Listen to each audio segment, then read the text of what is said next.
Good morning, Year 4. Welcome to today's literacy lesson, which is another comprehension session, as I mentioned yesterday.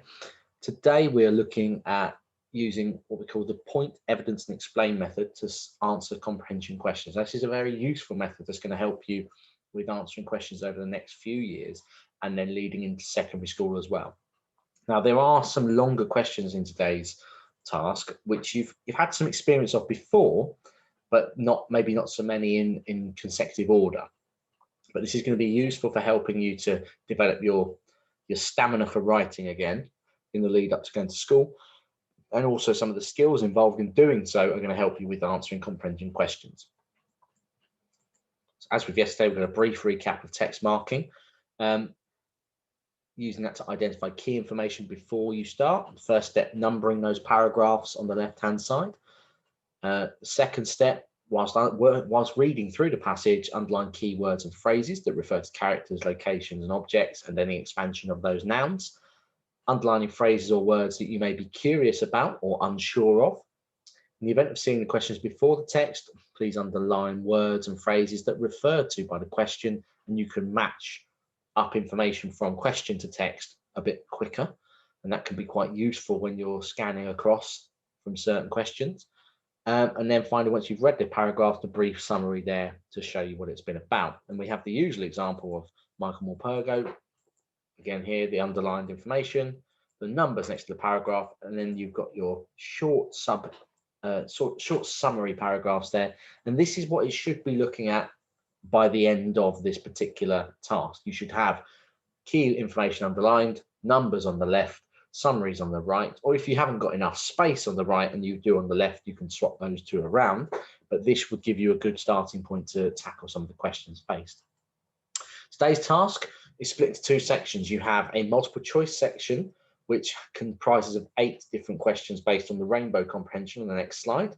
Once completed, please self-mark before moving on to the next section of today's comprehension, because what I'd like you to do is once you've marked those questions, you can see if you've got any wrong, go back and have a look and see where you may have gone wrong and where you may have found that information.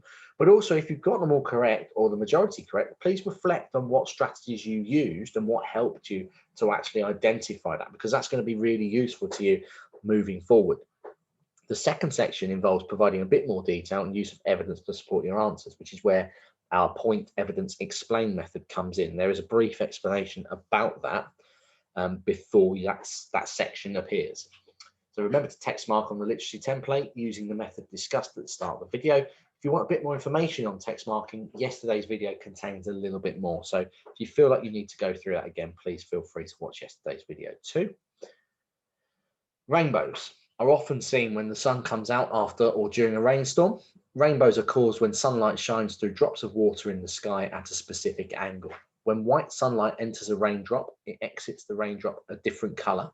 When light exits lots of different raindrops at different angles, it produces the red, orange, yellow, green, blue, indigo, and violet that you see in a rainbow. Together, these colors are known as the spectrum. These colors can sometimes be seen in waterfalls and fountains as well. Did you know that there are double rainbows? In a double rainbow, light reflects twice inside water droplets and forms 2 arcs. In most double rainbows, the colors of the top arc are opposite from those in the bottom arc. In other words, the order of colors starts with purple on top and ends with the red on the bottom. Believe it or not, rainbows sometimes appear as white arcs at night. These rainbows are called moonbows and are so rare that very few people will ever see one. Moonbows are caused by moonlight rather than sunlight shining through drops of water. Here we have our first series of multiple choice questions. I'm just going to read the questions themselves and not the options, because that's up for you to do. On the literacy template, these are included on there, and to identify your answers, if you've got the capability with your computer or device, please highlight your answer in yellow. If not, feel free to just put the letter that you're choosing for your answer after the statement. So for example, if you choose B, for example, on question 1, just put B after the word seen. But question 1, rainbows are often seen. Question 2, rainbows are produced when. Question 3, what color is not in a rainbow? Question 4, which of the following is not true? We have the next 4 questions. Question 5, what question is answered in the last paragraph? 6, what would be a good title for this passage? 7, the author describes moonbows as so rare that very few people will ever see one. Which of the following might also be described as very rare? And then 8, what color is a moonbow? So as I said, once you've answered these questions, on the next slide, the answers are contained there. So pause the video, have a go at those questions on your template, and then once you're ready, come back and you can mark them. Okay, now you're back, we can go and mark those questions now.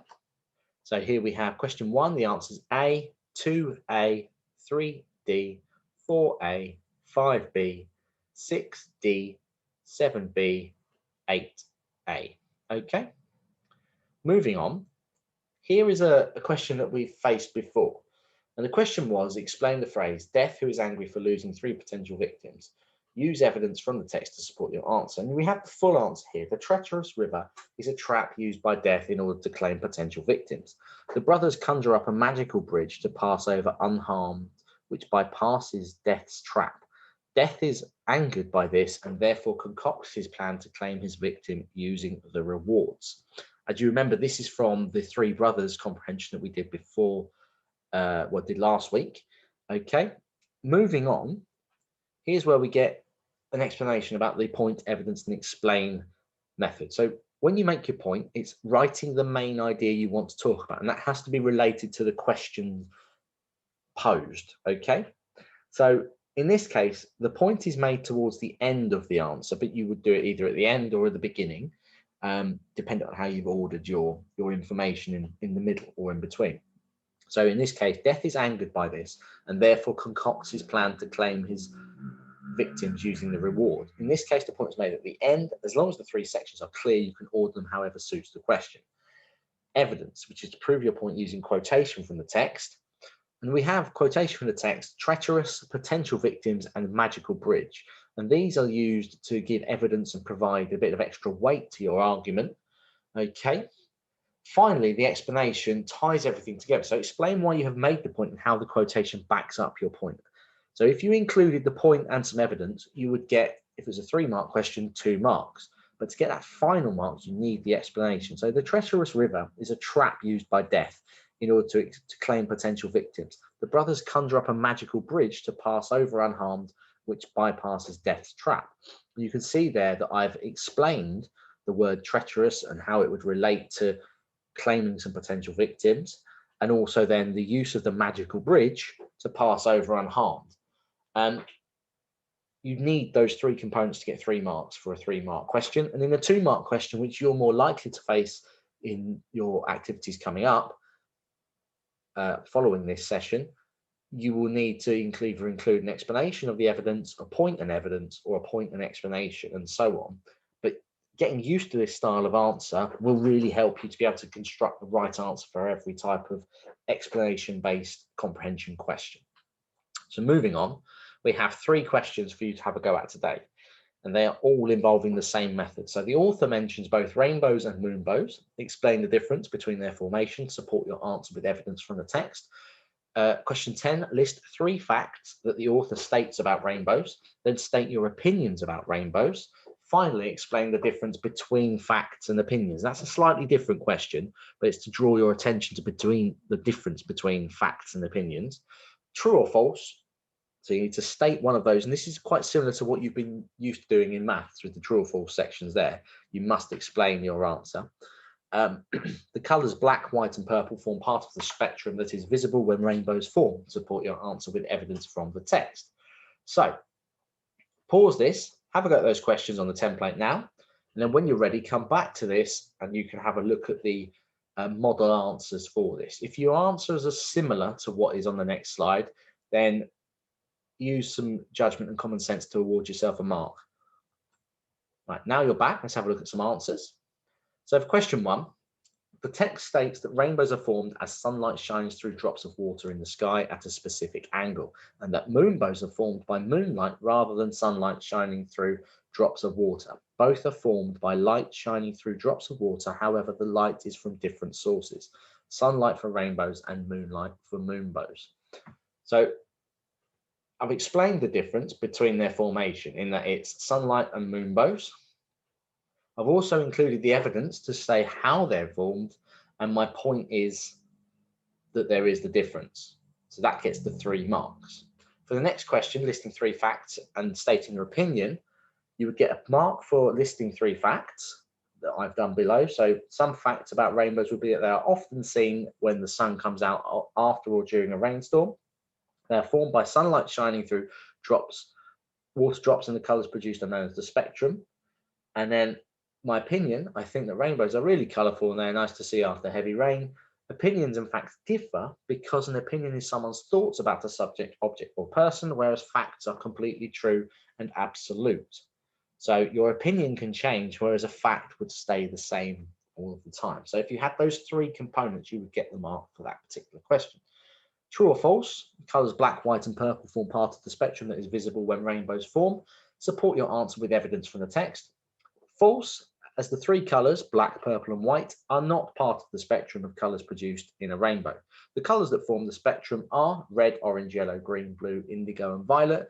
As you can see, the 3 colours listed in the question are not included within the list included in the text.